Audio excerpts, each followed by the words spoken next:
Assalamualaikum Sobat Islam Trending, semoga kita semua diberi kesehatan dan rezeki yang melimpah. Kali ini kita akan menceritakan kisah tentang Abu Nawas.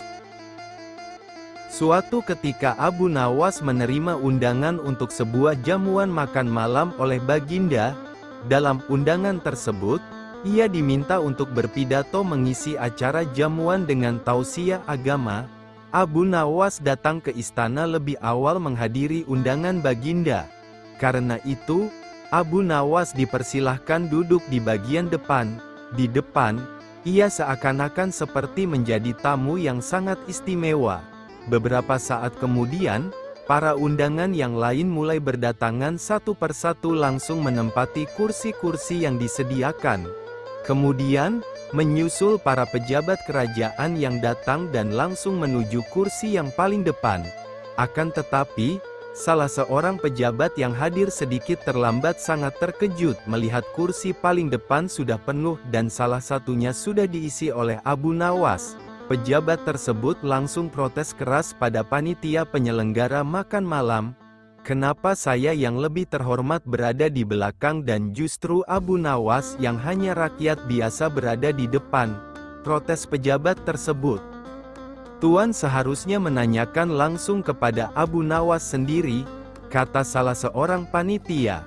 Karena merasa posisinya disamakan dengan orang biasa, pejabat tersebut tidak terima. Ia berjalan ke depan menghampiri Abu Nawas kemudian berbisik padanya bahwa yang pantas duduk di kursi itu adalah dirinya yang merupakan pejabat kerajaan terhormat. Wahai Abu Nawas, kamu tidak pantas duduk di sini. Karena kursi depan seharusnya diisi oleh pejabat seperti saya. Tegas pejabat itu dengan sombong. Mendengar teguran pejabat yang merendahkannya, Abu Nawas membela diri. Maka terjadilah perdebatan di antara mereka, hingga para tamu lain juga mendengarnya. Saudara pejabat yang terhormat, pada kenyataannya Anda itu tidak lebih dari seorang pesulap, kata Abu Nawas mulai angkat bicara. Wah, tidak bisa begitu, saya adalah pejabat kerajaan bukan pesulap. Engkau yang pesulap, cetus pejabat tersebut. Semua tamu yang hadir dibuat tegang dan tertuju pada mereka berdua. Sekalipun saya adalah pesulap, tapi ketika naik panggung, saya bisa bertindak sesuai janji. Saat saya berjanji mengubah sapu tangan menjadi kelinci, maka bim salabim, sapu tangan itu benar-benar berubah menjadi kelinci. Kata Abu Nawas, apa maksudmu? Apa hubungannya denganku? Tanya pejabat. Anda seperti seorang pesulap yang gagal di atas panggung, berjanji mengubah bunga menjadi kelinci, tapi Anda tidak berhasil mewujudkannya, kata Abu Nawas yang membuat suasana semakin panas. Apa maksudmu? Tanya pejabat itu marah. Sebelum menjadi pejabat Anda berjanji akan merubah nasib rakyat kecil menjadi lebih baik. Tapi, setelah menjadi pejabat, keadaan rakyat kecil sama saja seperti sebelum Anda menjadi penjabat, jelas Abu Nawas. Wajah pejabat tersebut menjadi merah, ia diam terdunduk dipermalukan Abu Nawas di depan para tamu yang hadir. Abu Nawas kembali bertanya padanya, nah, kalau begitu, mana yang lebih pantas duduk di sini? Tanya Abu Nawas kembali. Pejabat tersebut tidak menjawab pertanyaan Abu Nawas. Dengan perasaan kesal dan malu pejabat itu langsung beranjak meninggalkan Abu Nawas dan duduk di belakang. Tugas yang mustahil, Abu Nawas belum kembali. Kata istrinya ia bersama seorang pendeta dan seorang ahli yoga sedang melakukan pengembaraan suci. Padahal saat ini Baginda amat membutuhkan bantuan Abu Nawas. Beberapa hari terakhir ini Baginda merencanakan membangun istana di awang-awang, karena sebagian dari raja-raja negeri sahabat telah membangun bangunan-bangunan yang luar biasa. Baginda tidak ingin menunggu Abu Nawas ibih lama lagi. Beliau mengutus beberapa orang kepercayaannya untuk mencari Abu Nawas. Mereka tidak berhasil menemukan Abu Nawas karena Abu Nawas ternyata sudah berada di rumah ketika mereka baru berangkat. Abu Nawas menghadap Baginda Raja Harun al-Rasyid. Baginda amat riang. Saking gembiranya beliau mengajak Abu Nawas bergurau. Setelah saling tukar-menukar cerita-cerita lucu, lalu Baginda mulai mengutarakan rencananya. Aku sangat ingin membangun istana di awang-awang agar aku lebih terkenal di antara raja-raja yang lain. Adakah kemungkinan keinginanku itu terwujud, wahai Abu Nawas? Tidak ada yang tidak mungkin dilakukan di dunia ini, Paduka yang mulia, kata Abu Nawas berusaha mengikuti arah pembicaraan Baginda. Kalau menurut pendapatmu hal itu tidak mustahil diwujudkan, maka aku serahkan sepenuhnya tugas ini kepadamu, kata Baginda puas. Abu Nawas terperanjat, lah menyesal telah mengatakan kemungkinan mewujudkan istana di awang-awang, tetapi nasi telah menjadi bubur. Kata-kata yang telah terlanjur didengar oleh Baginda tidak mungkin ditarik kembali. Baginda memberi waktu Abu Nawas beberapa minggu. Rasanya tak ada yang lebih berat bagi Abu Nawas kecuali tugas yang diembannya sekarang. Jangankan membangun istana di langit, membangun sebuah gubuk kecil pun sudah merupakan hal yang mustahil dikerjakan. Hanya Tuhan saja yang mampu melakukannya. Begitu gumam Abu Nawas. Hari-hari berlalu seperti biasa. Tak ada yang dikerjakan Abu Nawas kecuali memikirkan bagaimana membuat Baginda merasa yakin kalau yang dibangun itu benar-benar istana di langit. Seluruh ingatannya dikerahkan dan dihubung-hubungkan. Abu Nawas bahkan berusaha menjangkau masa kanak-kanaknya. Sampai ia ingat bahwa dulu ia pernah bermain layang-layang, dan inilah yang membuat Abu Nawas girang. Abu Nawas tidak menyia-nyiakan waktu lagi. Lah bersama beberapa kawannya merancang layang-layang raksasa berbentuk persegi 4. Setelah rampung baru Abu Nawas melukis pintu-pintu serta jendela-jendela dan ornamen-ornamen lainnya. Ketika semuanya selesai, Abu Nawas dan kawan-kawan menerbangkan layang-layang raksasa itu dari suatu tempat yang dirahasiakan. Begitu layang-layang raksasa berbentuk istana itu mengapung di angkasa, penduduk negeri gempar. Baginda Raja girang bukan kepalang. Benarkah Abu Nawas berhasil membangun istana di langit? Dengan tidak sabar beliau didampingi beberapa orang pengawal bergegas menemui Abu Nawas. Abu Nawas berkata dengan bangga, "Paduka yang mulia, istana pesanan Paduka telah rampung. Engkau benar-benar hebat wahai Abu Nawas," kata Baginda memuji Abu Nawas. "Terima kasih Baginda yang mulia," kata Abu Nawas. "Lalu bagaimana caranya aku ke sana?" tanya Baginda. "Dengan tambang, Paduka yang mulia," kata Abu Nawas. "Kalau begitu siapkan tambang itu sekarang. Aku ingin segera melihat istanaku dari dekat," kata Baginda tidak sabar. "Maafkan hamba Paduka yang mulia, hamba kemarin lupa memasang tambang itu, sehingga seorang kawan hamba tertinggal di sana dan tidak bisa turun," kata Abu Nawas. "Bagaimana dengan engkau sendiri Abu Nawas? Dengan apa engkau turun ke bumi?" tanya Baginda. "Dengan menggunakan sayap Paduka yang mulia," kata Abu Nawas dengan bangga. "Kalau begitu buatkan aku sayap supaya aku bisa terbang ke sana," kata Baginda. "Paduka yang mulia, sayap itu hanya bisa diciptakan dalam mimpi," kata Abu Nawas menjelaskan. "Engkau berani mengatakan aku gila sepertimu?" tanya Baginda sambil melotot. "Ya, Baginda, kurang lebih seperti itu," jawab Abu Nawas tangkas. "Apa maksudmu?" tanya Baginda lagi. Baginda tahu bahwa membangun istana di awang-awang adalah pekerjaan yang mustahil dilaksanakan, tetapi Baginda tetap menyuruh hamba mengerjakannya. Sedangkan hamba juga tahu bahwa pekerjaan itu mustahil dikerjakan, tetapi hamba tetap menyanggupi titah Baginda yang tidak masuk akal itu, kata Abu Nawas berusaha meyakinkan Baginda. Tanpa menoleh Baginda Raja kembali ke istana diiring para pengawalnya. Abu Nawas berdiri sendirian sambil memandang ke atas melihat istana terapung di awang-awang. Suatu hari Baginda ingin mengadakan pesta di istananya. Ia berencana mengundang semua pembesar-pembesar negeri dan juga pembesar-pembesar negeri tetangga. Tetapi, Pesta yang akan diadakan kali ini sangatlah berbeda, karena Baginda Raja menyelipkan sebuah rencana untuk mengerjai Abu Nawas dan kali ini Baginda sangat yakin jika Abu Nawas akan masuk ke dalam perangkap.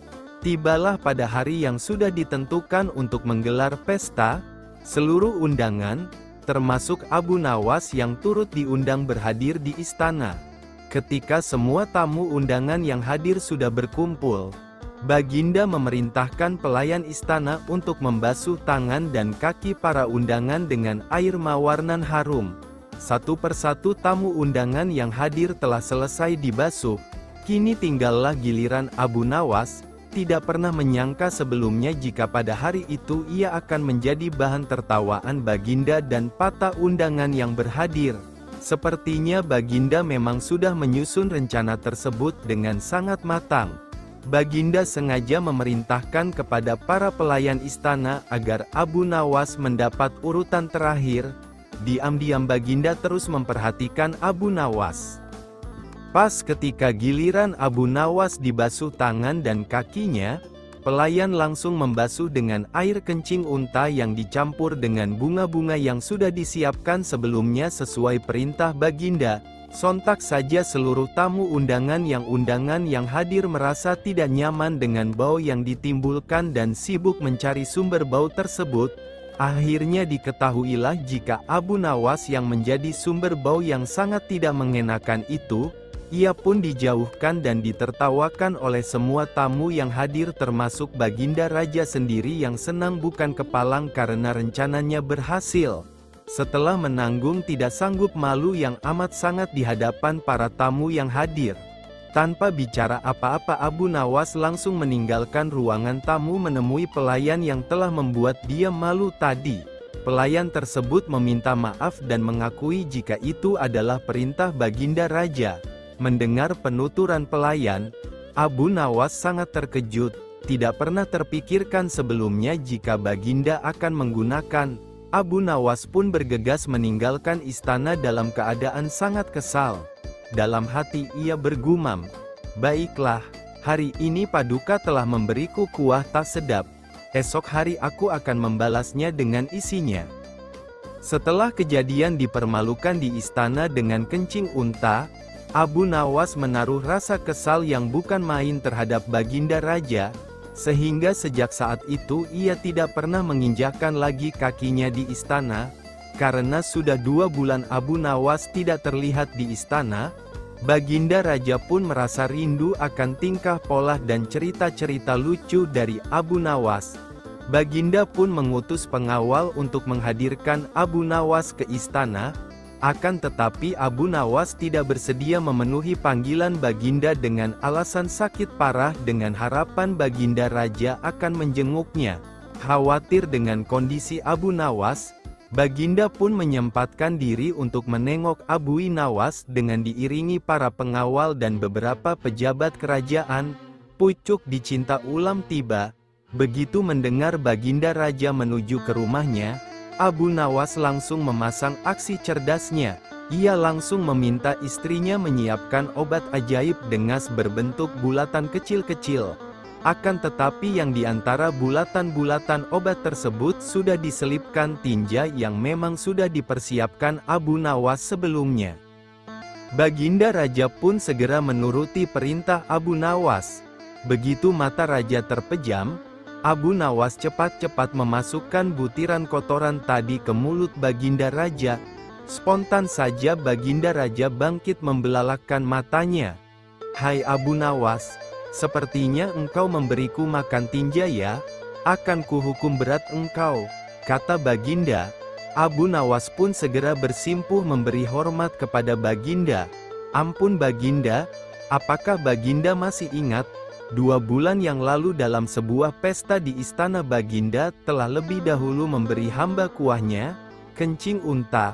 Oleh sebab itu untuk membalas kebaikan Baginda maka sekarang hamba memberi isinya, kotoran unta.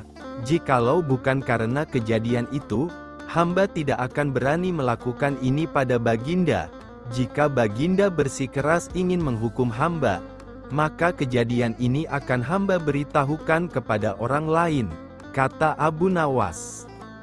Mendengar penuturan Abu Nawas, Baginda pun merasa risau takut jika orang mengetahui jika ia telah memakan kotoran unta atas perintah Abu Nawas.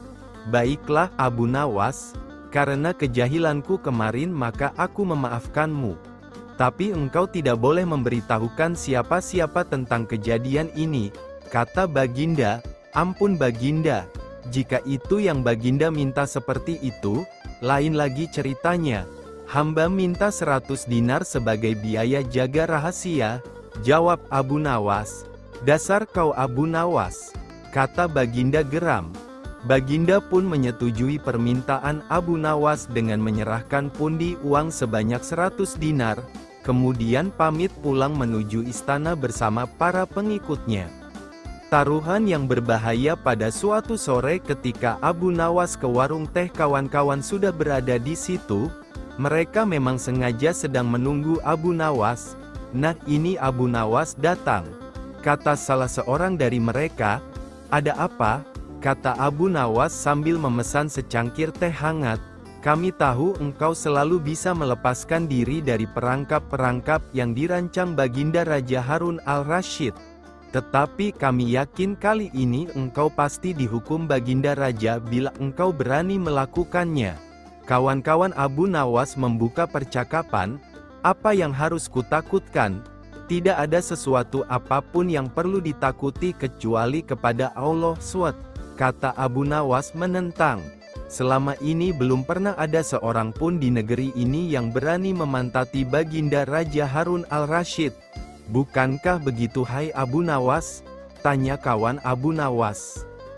Tentu saja tidak ada yang berani melakukan hal itu karena itu adalah pelecehan yang amat berat hukumannya pasti dipancung, kata Abu Nawas memberitahu. Itulah yang ingin kami ketahui darimu. Beranikah engkau melakukannya? Sudah kukatakan bahwa aku hanya takut kepada Allah SWT saja. Sekarang apa taruhannya bila aku bersedia melakukannya? Abu Nawas ganti bertanya. 100 keping uang emas. Di samping itu Baginda harus tertawa tatkala engkau pantati, kata mereka. Abu Nawas pulang setelah menyanggupi tawaran yang amat berbahaya itu. Kawan-kawan Abu Nawas tidak yakin Abu Nawas sanggup membuat Baginda Raja tertawa, apalagi ketika dipantati. Kayaknya kali ini Abu Nawas harus berhadapan dengan Algojo pemenggal kepala. Minggu depan Baginda Raja Harun al-Rasyid akan mengadakan jamuan kenegaraan. Para menteri, pegawai istana dan orang-orang dekat Baginda diundang, termasuk Abu Nawas. Abu Nawas merasa hari-hari berlalu dengan cepat karena ia harus menciptakan jalan keluar yang paling aman bagi keselamatan lehernya dari pedang Algojo. Tetapi bagi kawan-kawan Abu Nawas hari-hari terasa amat panjang, karena mereka tak sabar menunggu pertaruhan. Yang amat mendebarkan itu, persiapan-persiapan di halaman istana sudah dimulai. Baginda Raja menginginkan perjamuan nanti meriah, karena Baginda juga mengundang raja-raja dari negeri sahabat. Ketika hari yang dijanjikan tiba, semua tamu sudah datang kecuali Abu Nawas. Kawan-kawan Abu Nawas yang menyaksikan dari jauh merasa kecewa karena Abu Nawas tidak hadir. Namun ternyata mereka keliru. Abu Nawas bukannya tidak datang tetapi terlambat sehingga Abu Nawas duduk di tempat yang paling belakang. Ceramah-ceramah yang mengesankan mulai disampaikan oleh para ahli pidato. Dan tibalah giliran Baginda Raja Harun al-Rasyid menyampaikan pidatonya. Seusai menyampaikan pidato Baginda melihat Abu Nawas duduk sendirian di tempat yang tidak ada karpetnya. Karena merasa heran Baginda bertanya, "Mengapa engkau tidak duduk di atas karpet? Paduka yang mulia, hamba haturkan terima kasih atas perhatian Baginda. Hamba sudah merasa cukup bahagia duduk di sini," kata Abu Nawas. "Wahai Abu Nawas, majulah dan duduklah di atas karpet, nanti pakaianmu kotor karena duduk di atas tanah," Baginda Raja menyarankan. "Ampun tuanku yang mulia, sebenarnya hamba ini sudah duduk di atas karpet." Baginda bingung mendengar pengakuan Abu Nawas. Karena Baginda melihat sendiri Abu Nawas duduk di atas lantai. "Karpet yang mana yang engkau maksudkan wahai Abu Nawas?" tanya Baginda masih bingung. "Karpet hamba sendiri tuanku yang mulia. Sekarang hamba selalu membawa karpet kemanapun hamba pergi," kata Abu Nawas seolah-olah menyimpan misteri. "Tetapi sejak tadi aku belum melihat karpet yang engkau bawa," kata Baginda Raja bertambah bingung. "Baiklah Baginda yang mulia, kalau memang ingin tahu maka dengan senang hati hamba akan menunjukkan kepada Paduka yang mulia," kata Abu Nawas sambil beringsut-ringsut ke depan. Setelah cukup dekat dengan Baginda, Abu Nawas berdiri kemudian menunjukkan potongan karpet yang ditempelkan di bagian pantatnya. Abu Nawas kini seolah-olah memantati Baginda Raja Harun al-Rasyid. Melihat ada sepotong karpet menempel di pantat Abu Nawas, Baginda Raja tak bisa membendung tawa sehingga beliau terpingkal-pingkal diikuti oleh para undangan. Menyaksikan kejadian yang menggelikan itu kawan-kawan Abu Nawas merasa kagum. Abu Nawas lolos dari hukuman pancung karena dianggap hampir membunuh Baginda Raja. Maka Abu Nawas mendapat celaka, dengan kekuasaan yang absolut. Baginda memerintahkan prajurit-prajuritnya untuk langsung menangkap dan menyeret Abu Nawas untuk dijebloskan ke dalam penjara. Berikut ini kisah Abu Nawas yang lolos dari hukuman pancung. Waktu itu Abu Nawas sedang bekerja di ladang karena musim kentang akan tiba. Namun tanpa alasan yang jelas prajurit kerajaan langsung menyeret Abu Nawas sesuai dengan titah Paduka Raja. Abu Nawas tiada mampu berkutik dan kini ia mendekam di dalam penjara. Beberapa hari lagi kentang-kentang itu harus ditanam, sedangkan istrinya tidak cukup kuat untuk mencangkul. Tidak ada yang bisa dilakukan di dalam penjara kecuali mencari jalan keluar. Sudah 2 hari ia meringkuk di dalam penjara, wajahnya terlihat murung. Karena khawatir dengan keadaan istrinya, maka pada hari ketiga Abu Nawas memanggil seorang pengawal. "Bisakah aku minta tolong kepadamu?" kata Abu Nawas. "Apa itu?" kata pengawal. Abu Nawas pun meminta pensil dan selembar kertas untuk menulis surat kepada istrinya. "Aku harus menyampaikan sebuah rahasia penting, yang hanya boleh diketahui oleh istriku saja," katanya. Pengawal itu berpikir sejenak, lalu pergi meninggalkan Abu Nawas. Ternyata pengawal itu menghadap raja untuk melapor. Mendengar laporan dari pengawal, Baginda Raja bergumam, "Mungkin kali ini aku bisa mengalahkan Abu Nawas," gumannya. Surat rahasia Abu Nawas. Abu Nawas menulis surat yang berbunyi, "Wahai istriku, jangan engkau sekali-kali menggali ladang kita, karena aku menyembunyikan harta karun dan senjata di situ. Dan tolonglah jangan bercerita kepada siapapun."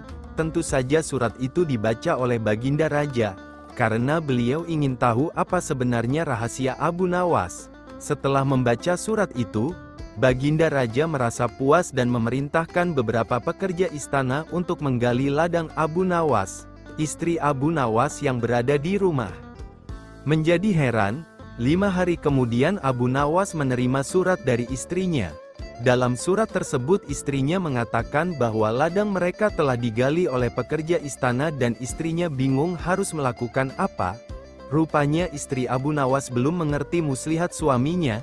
"Sekarang engkau bisa menanam kentang di ladang tanpa harus menggali, wahai istriku." Kali ini Baginda tidak bersedia membaca surat Abu Nawas lagi karena Baginda Raja makin mengakui keluarbiasaan akal Abu Nawas. Baginda semakin merasa tertantang untuk mengalahkan Abu Nawas. La pun berpikir sejenak, kemudian beliau segera memerintahkan penjaga penjara untuk membebaskan Abu Nawas. Baginda Raja tidak ingin ada resiko yang lebih buruk. Abu Nawas memang girang bukan kepalang. Tetapi ia juga merasa gundah gulana karena Abu Nawas yakin bahwa saat ini Baginda telah merencanakan sesuatu dan Abu Nawas pun segera mencari akal untuk mengantisipasi rencana Baginda. Ahli ramal pada hari itu juga Abu Nawas mengumumkan dirinya sebagai ahli nujum atau tukang ramal nasib. Sejak membuka praktik meramal, Abu Nawas sering mendapat panggilan dari orang-orang terkenal. Mendengar Abu Nawas mendadak menjadi ahli ramal, Maka Baginda tanpa pikir panjang memerintahkan prajurit untuk menangkapnya. Karena dianggap membahayakan, Abu Nawas lalu digiring menuju tempat kematian. Tukang penggal kepala pun sudah menunggu dengan pedang yang baru diasah. Ketika Algojo sudah siap mengayunkan pedang, tiba-tiba Abu Nawas tertawa, sehingga membuat Baginda menangguhkan pemancungan. "Hai Abu Nawas, apakah engkau tidak merasa ngeri menghadapi pedang Algojo?" tanya raja. "Ngeri tuanku yang mulia. Tetapi hamba juga merasa gembira," jawab Abu Nawas. "Mengapa engkau merasa gembira?" tanya Baginda kaget. "Betul Baginda yang mulia. Karena tepat 3 hari setelah kematian hamba maka Baginda akan mangkat menyusul hamba ke liang lahat. Karena hamba tidak bersalah sedikit pun," jawab Abu Nawas. Baginda Raja bergetar mendengar kata Abu Nawas dan tentu saja hukuman pancung dibatalkan. Itulah kisah Abu Nawas yang setiap ucapannya mengandung hikmah doa hingga sang raja ngeri juga mendengar penuturannya. Abu Nawas tidak mau hadiah. Suatu ketika Abu Nawas dipanggil oleh Raja Harun ar-Rasyid di istana kerajaan dan terjadilah percakapan di antara keduanya. Rupanya kali ini Abu Nawas sedang memperingatkan rajanya perihal harta dunia yang tidak akan dibawa mati ke kuburan, karena Abu Nawas mengetahui bahwa ia dipanggil karena ingin diikat sebagai saudara raja dengan tali ikatan hadiah. Sesampainya di istana kerajaan, Abu Nawas dengan santainya menegur langsung kepada Raja Harun tanpa basa-basi terlebih dahulu. "Wahai Amirul Mukminin, bagaimana nanti jika Allah menghadapkan Anda di hadapannya, lalu meminta pertanggungjawaban Anda tentang lalat hitam, burung kenari dan kulit ari?" kata Abu Nawas kepada Raja Harun. Begitu mendengar penuturan Abu Nawas yang tiba-tiba itu, menyebabkan Raja Harun ar-Rasyid sedih, sehingga menangis terseduh-seduh. Melihat rajanya bersedih, salah seorang kepala pengawal segera bertindak dengan memarahi Abu Nawas. "Wahai Abu Nawas, engkau diamlah, engkau telah menyakiti hati sang raja," bentak kepala pengawal kerajaan kepada Abu Nawas. "Biarkan dia," kata Raja Harun. "Sebenarnya yang merusak dan menyakiti itu Anda," kata Abu Nawas dengan berani. "Begini Abu Nawas, saya ingin mengikat tali persaudaraan denganmu dengan pemberian fasilitas dan hadiah-hadiah," kata Raja Harun ar-Rasyid. "Kembalikan saja semua harta dari tempat semula yang hendak Paduka berikan kepada hamba," jawab Abu Nawas. "Lalu bagaimana dengan kebutuhanmu?" tanya Raja Harun. "Aku ingin Anda tidak melihatku dan aku pun tidak melihat Paduka. Ketahuilah wahai Amirul Mukminin, Aiman bin Nel dari Qudamah bin Abdullah al-Kalabi pernah berkata, aku telah melihat Rasulullah melempar jumrah Aqobah di atas untanya yang kemerah-merahan, tanpa ada pukulan dan tidak pula dengan pengusiran," jawab Abu Nawas. Setelah berkata demikian, Abu Nawas segera meninggalkan istana sambil bernyanyi. Nyanyian Abu Nawas, "Persiapanmu telah memenuhi bumi sepenuhnya, hambamu mendekat dan sekarang apa? Bukankah engkau bakal mati dalam kuburan? Pewarismu mengelilingi, hartamu tak dapat." Air susu yang pemalu kecerdasan Abu Nawas benar-benar menghibur Raja Harun ar-Rasyid. Suatu saat sang raja terlihat murka melihat pekerjaan pengawal kerajaan yang selalu tidak beres. Setelah diselidiki, ternyata para pengawal itu suka mabuk-mabukan. "Wahai pengawalku semua, sudah sering aku peringatkan agar engkau jangan mabuk-mabukan," ujar Raja Harun. Para pengawal kerajaan terlihat begitu gemetar. Mereka tak berani menatap mata rajanya. Kepala mereka tertunduk sebagai pengakuan rasa bersalah. "Ceritakan kepadaku, dari mana kalian mendapatkan arak-arak itu?" tanya raja. Untuk beberapa saat, para pengawal tak mau mengaku juga. Namun, ketika Raja Harun membentak, akhirnya mereka mengaku juga. "Abu Nawas yang membawa arak-arak itu ke istana, kami juga diajari mabuk-mabukan olehnya," ujar salah seorang pengawal. "Jika demikian, cepat bawa Abu Nawas ke hadapanku. Kalau tidak, kalian semua harus menerima hukuman dariku," ujar Raja Harun. Keesokan harinya berangkatlah beberapa pengawal kerajaan ke rumah Abu Nawas. Sesampainya di rumah sederhana Abu Nawas, mereka kemudian memberitahukan maksudnya. Bawalah botol ini ke hadapan raja dan katakan semua ini atas perintahku, ujar salah satu pemimpin pengawal itu. Tunggu dulu, dengan minuman arak ini, aku pasti akan dihukum oleh raja, kata Abu Nawas. Benar, tapi jika engkau berhasil lolos dari hukuman raja, aku akan memberimu sejumlah dinar, ucap pengawal itu. Lalu apa keuntunganmu dengan memberiku sejumlah dinar? Tanya Abu Nawas. Jika engkau lolos dari hukuman raja, maka kami semua juga akan lolos. Gunakanlah kecerdasanmu untuk mengelabuhi raja, jawab pengawal itu. Akhirnya Abu Nawas bersedia menerima tugas itu. Dengan memegang sebotol arak berwarna merah, ia menemui Raja Harun. Wahai Abu Nawas, apa yang engkau pegang itu? Tanya Raja Harun. Dengan gugup Abu Nawas menjawab, ini susu Baginda, rasanya enak sekali, jawab Abu Nawas sekenanya. Bagaimana mungkin air susu berwarna merah? Biasanya susu kan berwarna putih bersih, kata Raja Harun keheranan sambil mengambil botol yang dipegang Abu Nawas. Betul Baginda, semula air susu ini berwarna putih bersih. Saat melihat Baginda yang gagah rupawan, ia tersipu-sipu malu, dan menjadi merah merona, jawab Abu Nawas yang mencoba mengambil hati Raja Harun.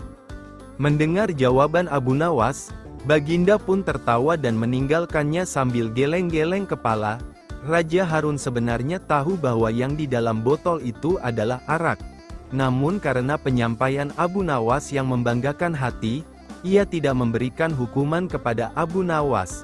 Baiklah, untuk kalian semua aku maafkan. Akan tetapi jika kalian ulangi lagi, maka hukumannya akan berlipat ganda, titah sang raja. Akhirnya Raja Harun ar-Rasyid juga memberikan ampunan kepada para pengawal. Abu Nawas juga mendapatkan hadiah sejumlah beberapa dinar dari para pengawal, karena telah berhasil melaksanakan misinya. Nah, demikian sedikit hiburan cerita Abu Nawas. Taklukkan singa dalam sholat. Ini sebuah kisah tentang sahabat Rasulullah yang menaklukkan singa dalam salatnya. Para syuhada zaman dahulu tidak hanya ahli dalam perang, namun juga khusyuk dalam beribadah. Salah satunya adalah sahabat Amru bin Atbah. Saking khusyuknya ia dalam sholat, sehingga seekor singa buas pun tunduk kepadanya. Peperangan antara pasukan Islam dan pasukan kafir Quraisy kerap terjadi dalam waktu berhari-hari sehingga menghabiskan banyak tenaga. Tidak seperti malam biasanya, malam itu tidak ada satu orang pasukan yang ditunjuk untuk berjaga mengantisipasi datangnya musuh. Mereka semua tertidur karena kecapean. Di tengah malam, Amru bin Atbah yang menjadi bagian dari pasukan itu terbangun dari tidurnya. Seperti malam-malam biasanya, ia langsung mengambil air wudhu dari sungai yang tak jauh dari lokasi peristirahatannya, lalu menuju tempat yang sepi dan melakukan salat dengan pelepah daun sebagai alasnya. Pada saat bersamaan, ada seorang pasukan yang terbangun dan mengamati apa yang dilakukan oleh Amru ini. Lalu melihat Amru salat dengan begitu khusyuk, nyamuk pun tidak menjadi penghalang dalam melaksanakan salat ini. Tiba-tiba terdengar suara auman singa dengan sangat keras. Begitu kerasnya sehingga membuat pasukan yang tidur menjadi terbangun. Mereka lantas berlarian karena takut menjadi mangsa singa hutan itu. Akan tetapi tidak bagi Amru. Tak beranjak sedikit pun dari tempat sujudnya. Mulutnya senantiasa melafalkan kalimat Allah tanpa merasa khawatir sedikit pun terhadap keselamatan jiwanya. Singa buas itu pun mendekat ke arah Amru. Sejenak ia mengelilingi Amru yang tetap pada ibadahnya. Kemudian setelah selesai salat dan mengucapkan salam, Amru menoleh ke arah singa tersebut. Wahai hewan liar, carilah rezekimu di tempat lain, kata Amru menyuruh pergi. Seolah mengerti bahasa manusia, singa itu pun pergi dan mengaum hingga terdengar sampai ke puncak pegunungan. Sementara Amru masih melanjutkan salatnya hingga waktu fajar. Ketika singa itu pergi meninggalkannya, barulah pasukan Islam yang lain kembali ke tempat semula. Mereka begitu terheran-heran melihat karomah yang dimiliki Amru. Seorang di antara mereka menanyakan sesuatu kepada Amru. Tidakkah engkau merasa takut pada singa saat engkau sedang salat tadi? Tanyanya. Sungguh saya merasa malu kepada Allah Subhanahu wa Ta'ala jika saya takut kepada selainnya. Begitu ucap Amru. Wallahu a'lam.